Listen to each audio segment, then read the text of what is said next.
Olá pessoal, aqui é Adriano Garcia, do AGV Tech, e sejam muito bem-vindos de volta ao nosso cantinho da nostalgia. Hoje, a gente vai embarcar numa verdadeira máquina do tempo, direto para uma época mágica, cheia de luzes neon, sons eletrônicos inconfundíveis e uma energia que contagiava a todos. Uma época em que a maior preocupação era juntar moedas suficientes para mais uma ficha, para mais uma tentativa de bater aquele recorde, ou simplesmente para ver o que acontecia na próxima fase. Preparem-se, porque a viagem vai ser emocionante e cheia de lembranças incríveis. Você lembra do barulho das fichas caindo, da fila no fliperama e da adrenalina a cada fase? Daquela sensação única de estar rodeado por outros jogadores, todos imersos em seus próprios universos digitais, compartilhando a emoção de cada vitória e a frustração de cada game over? Era mais do que apenas jogar.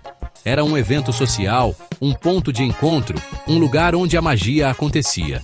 Eram os fliperamas, os templos sagrados da nossa juventude gamer, onde cada gabinete contava uma história e prometia uma aventura diferente. Hoje vamos relembrar os 10 melhores jogos de arcade dos anos 80 e ainda trazer alguns extras que mudaram a história dos games no final da década. Aqueles títulos que não apenas nos divertiram por horas a fio, mas que também definiram gêneros, introduziram mecânicas inovadoras e se tornaram verdadeiros ícones culturais. Então, se você, assim como eu, sente uma saudade imensa dessa época dourada, já deixa o like e se inscreve no canal para mais conteúdo nostálgico como esse. Vamos nessa!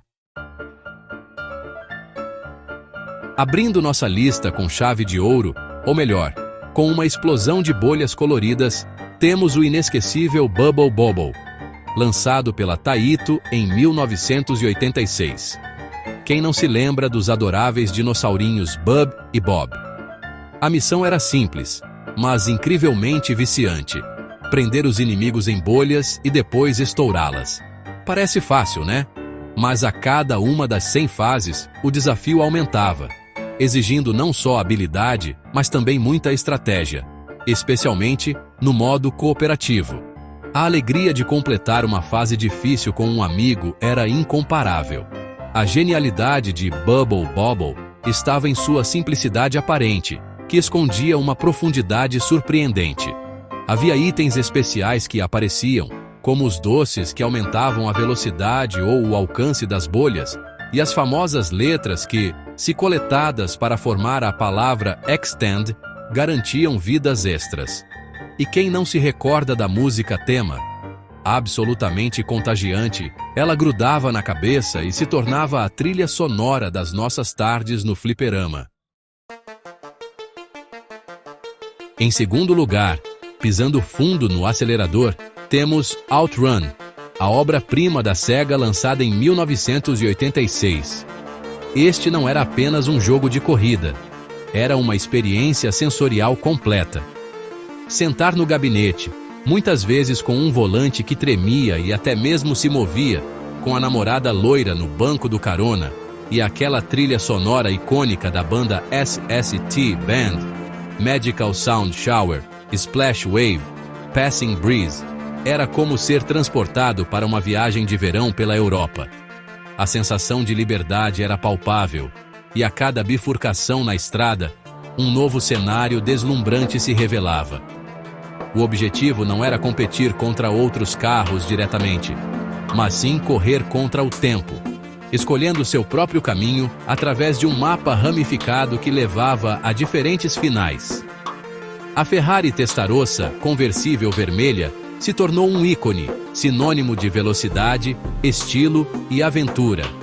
A jogabilidade era fluida e responsiva, exigindo precisão nas curvas e ultrapassagens para não perder segundos preciosos. OutRun se destacou não apenas pelos gráficos impressionantes para a época, mas também pela sua atmosfera única. Agora, vamos para o espaço sideral com Galaga, lançado pela Namco em 1981. Como sucessor espiritual do já popular Galaxian, Galaga elevou o gênero de Fixed Shooter a um novo patamar de intensidade e estratégia. A premissa era defender sua nave de ondas de inimigos alienígenas que mergulhavam em formações complexas, atirando projéteis implacáveis. A tensão era constante, e cada vida era preciosa, pois o bombardeio inimigo não dava trégua. Uma das mecânicas mais inovadoras e memoráveis de Galaga era o Tractor Beam, utilizado por alguns inimigos do tipo Boss Galaga. Se sua nave fosse capturada por esse raio, você a perdia temporariamente, mas havia uma chance de recuperá-la, formando um Dual Fighter com o dobro do poder de fogo. Em nossa quarta posição, temos um jogo que transformou uma tarefa aparentemente simples em um desafio de roer as unhas. Frogger, lançado pela Konami em 1981 e distribuído pela Sega Gremlin na América. A missão? Ajudar um sapinho a atravessar uma rodovia movimentada e um rio cheio de perigos para chegar em segurança ao seu lar do outro lado. Parece fácil, mas quem jogou sabe que cada pulo precisava ser calculado com precisão milimétrica para não virar panqueca no asfalto ou comida de jacaré. A tela de Frogger era dividida em duas partes distintas. A primeira, uma estrada caótica com carros, caminhões e ônibus passando em velocidades variadas. Era preciso ter um timing perfeito para pular entre as faixas sem ser atropelado. A segunda parte era o rio, onde o desafio mudava.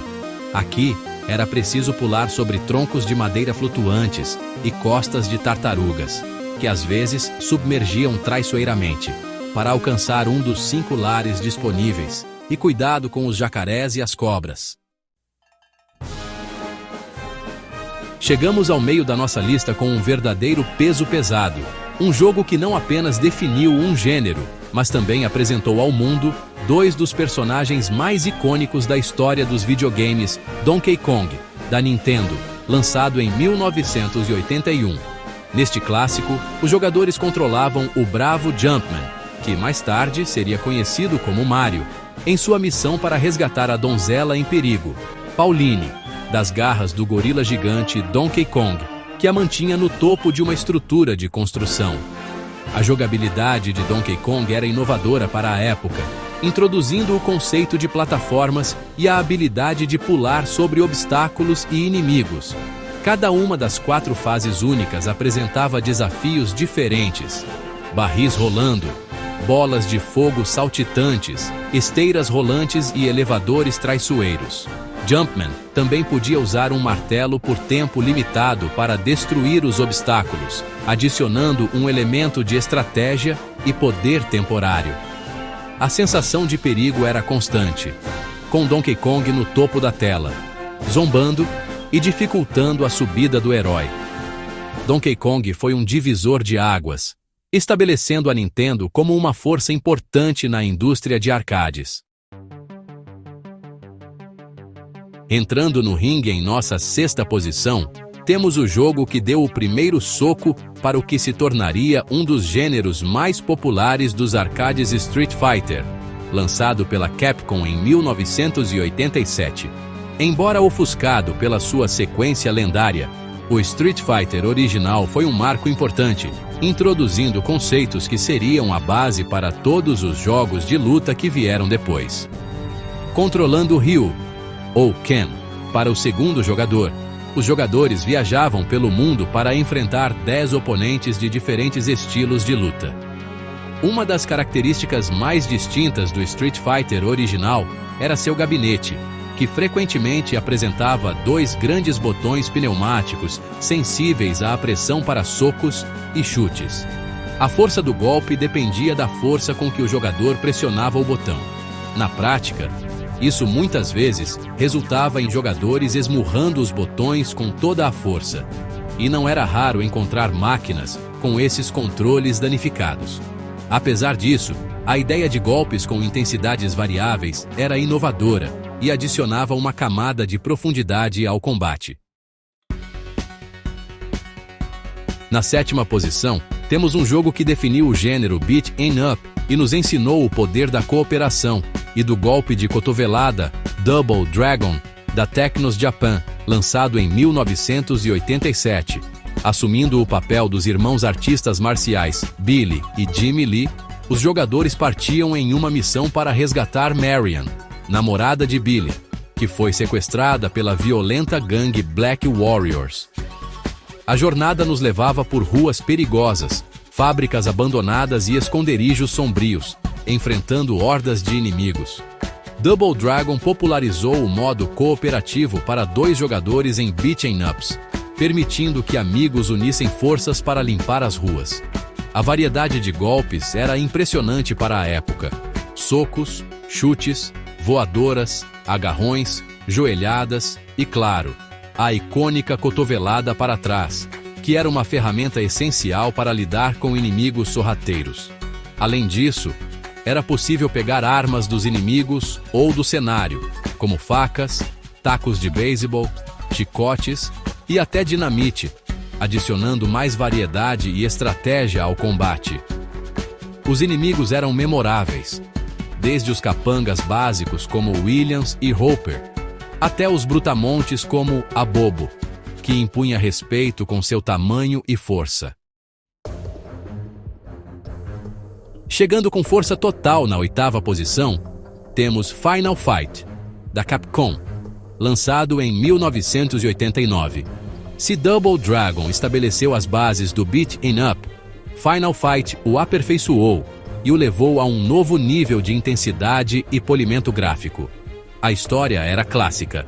A cidade de Metro City está dominada pela gangue Mad Gear, que sequestra Jessica, filha do prefeito Mike Hagar.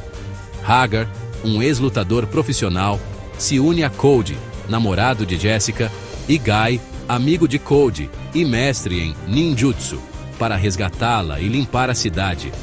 O que imediatamente chamava a atenção em Final Fight eram seus sprites enormes e detalhados, e a animação fluida dos personagens. Cada um dos 3 heróis jogáveis, Hagar, o forte e lento, Cody, o equilibrado, e Guy, o rápido e ágil, possuía um conjunto único de golpes e um estilo de luta distinto, oferecendo diferentes abordagens para o combate e incentivando os jogadores a experimentarem todos eles. A sensação de impacto dos golpes era visceral, com efeitos sonoros satisfatórios e inimigos voando pela tela. Em nossa penúltima posição, mas certamente um dos mais importantes de todos os tempos, temos o fenômeno cultural chamado Pac-Man, lançado pela Namco em 1980. Quem poderia imaginar que um círculo amarelo com uma boca, comendo pastilhas em um labirinto enquanto foge de 4 fantasmas coloridos, se tornaria um dos jogos mais reconhecidos e influentes da história? Pac-Man era simples de entender, mas incrivelmente difícil de dominar, e sua jogabilidade viciante capturou a imaginação de milhões de pessoas ao redor do globo. A premissa era elegantemente simples: guiar Pac-Man pelo labirinto, comendo todas as Pac-Dots para avançar de fase, enquanto evita os fantasmas Blinky, Pinky, Inky e Clyde. Cada fantasma tinha sua própria personalidade e padrão de movimento, o que adicionava uma camada de estratégia ao jogo. A grande virada acontecia ao comer uma Power Pellet, que temporariamente tornava os fantasmas azuis e vulneráveis, permitindo que Pac-Man os devorasse para ganhar pontos extras. Essa inversão de papéis era emocionante e crucial para a sobrevivência.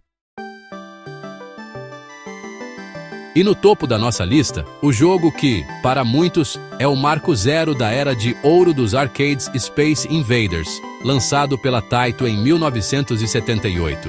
Embora tecnicamente do final dos anos 70, seu impacto colossal se estendeu por toda a década de 80 e além, definindo o gênero shoot'em up e causando uma verdadeira revolução cultural e tecnológica. A premissa era simples: controlar um canhão laser na parte inferior da tela, movendo-o horizontalmente para destruir fileiras de alienígenas que avançavam implacavelmente em direção à Terra. O que tornava Space Invaders tão hipnótico e viciante era a sensação crescente de urgência. À medida que o jogador destruía os invasores, os restantes aceleravam seus movimentos e sua descida, acompanhados por uma trilha sonora minimalista, mas incrivelmente eficaz. Um som de 4 notas que também acelerava, imitando um batimento cardíaco cada vez mais rápido. Essa combinação de elementos visuais e sonoros criava uma tensão palpável, mantendo os jogadores na ponta de seus assentos, desesperados para impedir a invasão. O jogo também introduziu conceitos que se tornariam padrões na indústria, como a ideia de múltiplas vidas, a obtenção de pontuações altas, high scores, que incentivavam a competição e o uso de barreiras defensivas que se deterioravam com os tiros inimigos e do jogador. Ufa! Que viagem nostálgica incrível, pessoal! Relembrar esses 10 gigantes dos arcades dos anos 80 realmente traz de volta tantas memórias, tantas fichas gastas e tanta diversão. Cada um desses jogos, à sua maneira, contribuiu para moldar a indústria dos games como a conhecemos hoje, introduzindo mecânicas, personagens e universos que se tornaram eternos.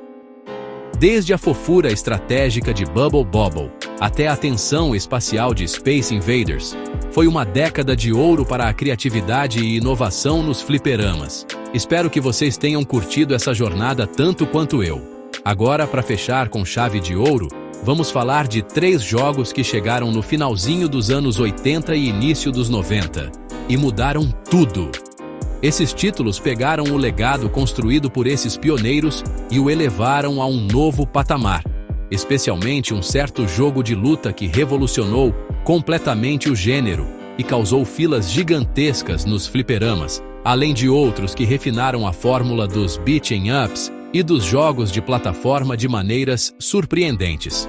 Mas isso, claro, é assunto para um próximo vídeo, porque a história dos games é rica demais para um episódio só.